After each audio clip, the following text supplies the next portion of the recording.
So I'm at the Pantheon and I found quite a few Sacred Hearts here out in the wild in their monumental form. And I think you might enjoy checking these out. So I mentioned that in the monumental versions of the Sacred Heart, a lot of times Jesus's hands are free to take different positions. And they're frequently, I said, outstretched. And so we've got quite a few examples of that. But we also have here quite a few examples or counterexamples where you see Jesus pointing at his heart, either with two hands, like you see here, or with just one, like you see here. So this guy needs a paint job, but you can see the sculptors are using the position of Christ's hands to draw attention in these cases to the heart, which is probably a function of, so these are pretty small monuments. And because of that, and because of the lack of color contrast for the most part, you can use, right, the lines of the sculpture to draw attention to that heart that might not otherwise be visible if you are looking at a distance. So here's an example where you can see that making the Sacred Heart legible as such is quite a bit easier when you're working with a larger sculpture. So I talked earlier about the association of the Sacred Heart with Eucharistic imagery. And we can see right here that we've got a chalice and the crown of thorns. I'd be really interested to see the date on this. But we've got this incredible drapery. And hands opened in the Aran's position. And you can see all the detail that this sculptor has put into the Sacred Heart. See the flames coming out of the top and the rays of light, as well as a lot of detail on the crown of thorns, and you can see that cross. Now, so here's another example where the sculptor is using the position of Jesus' hands to point out the heart. In fact, this might be a copy of the other one. I'm sure they use some of the same molds. But let's take a look at a counterexample right here. So here we see that the artist has used red and gold paint to draw attention to the Sacred Heart in addition to the position of the hands. So all the motion, his head is looking down and his arms are moving in. So all the motion kind of directs your attention to that Sacred Heart.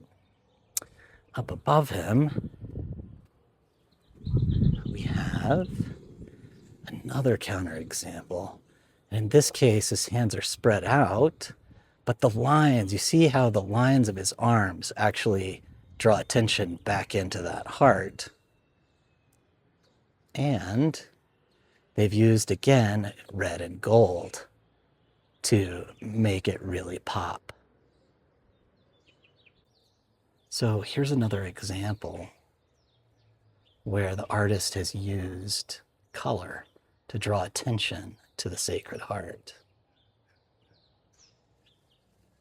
Here we get the wounds. And I got a couple more. Let's take a look at a couple more that are around the corner here.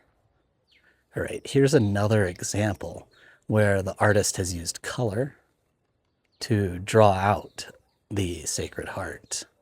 And in this case, we've also got color here on the pedestal. And you can see it, the texture kind of looks like clouds. And sometimes this sphere that the monumental Sacred Heart is standing on, or the monumental Jesus is standing on, is understood to be the globe. And here we can see it's interpreted as clouds. In this one, we can see again both the use of detail, the use of the tilt of the head, and the position of the arms to draw your eye into that Sacred Heart. Even the lines at the folds at the top of his shirt, push your eye down, and at the bottom, above the belt, push your eye up into the Sacred Heart. And again, at the bottom, we have some of the instruments of the Passion and some Eucharistic imagery. All right, here's an example where the artist is using the position of the arms to draw attention to the Sacred Heart. And also look at that gaze.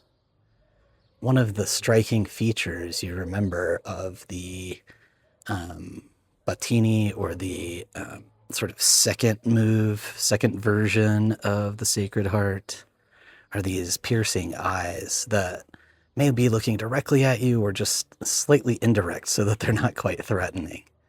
And here we've got, let me zoom in again for you.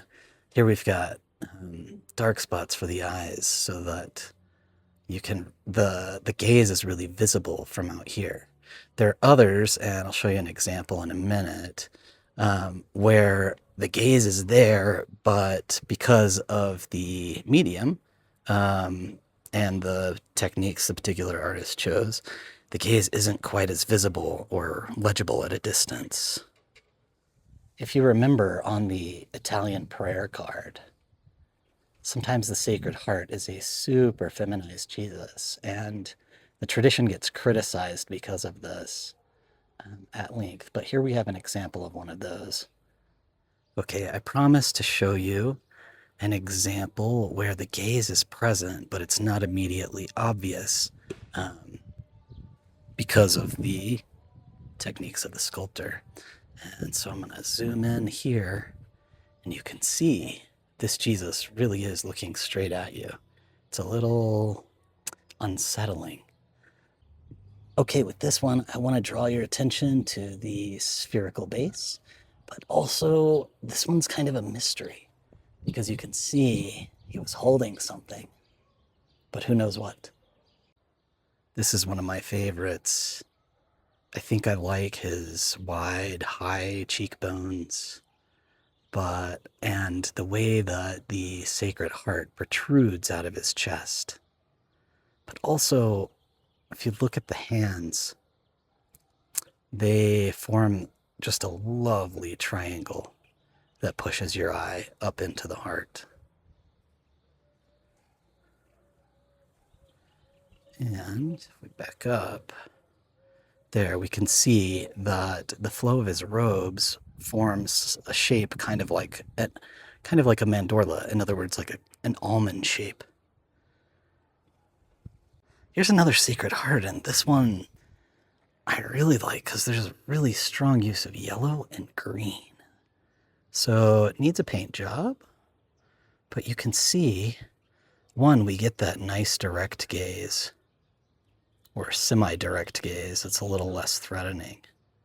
He's got clear eyebrows, and the artist has used green paint to make that crown of thorns pop, and red for the heart, and yellow so that you can see the light and presumably the fire. I think the fire's coming off the top of this one. You can see by these lines. And then you can also see there's a little bit of color too on the right hand of Jesus, on the left side of your screen, to indicate one of those wounds. I think this one's a real treasure. It just needs a little bit of work. Okay, over here we have a medallion. This is a really cool medallion because it has the characteristics of the monumental Sacred Heart. So you can see how the heart is emblazoned on Jesus' chest and how he's in a posture similar to what we've seen in other sort of monumental versions, where you've got one hand toward the heart and one hand in an action of blessing. So it really fits the space and your expectations about the Sacred Heart, even though it is in small size and medallion form. Okay, so we're coming up on a really colorful example of the Sacred Heart where the artist also used sort of a big protrusion of the concrete in order to draw attention to that Sacred Heart. And you can see that we've got gold around the heart. We've got the crown of thorns. We've got a fire coming up out of it, and the fire, it comes up out of his chest, as does the cross of the top. And if we look in closely, we can see here that there are these lines that draw your attention down toward that fire, may have indicated light coming out of the heart. And again, we see a painted Jesus where the gaze stands out. And here we also have a gray headed Jesus, which is very unusual. And I suspect that we're not looking at the paint color that the artist had in mind, but rather we're looking at primer. And I think that the weather probably has taken off the hair and beard and so on, the colors of this Sacred Heart.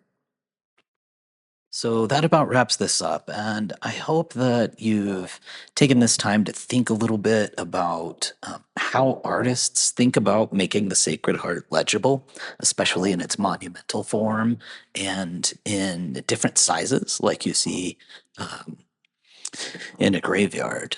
And I hope you've also enjoyed getting a chance to see lots of different varieties of this monumental form of the Sacred Heart of Jesus, and that it helps you attune your eye to seeing Sacred Hearts in the real world.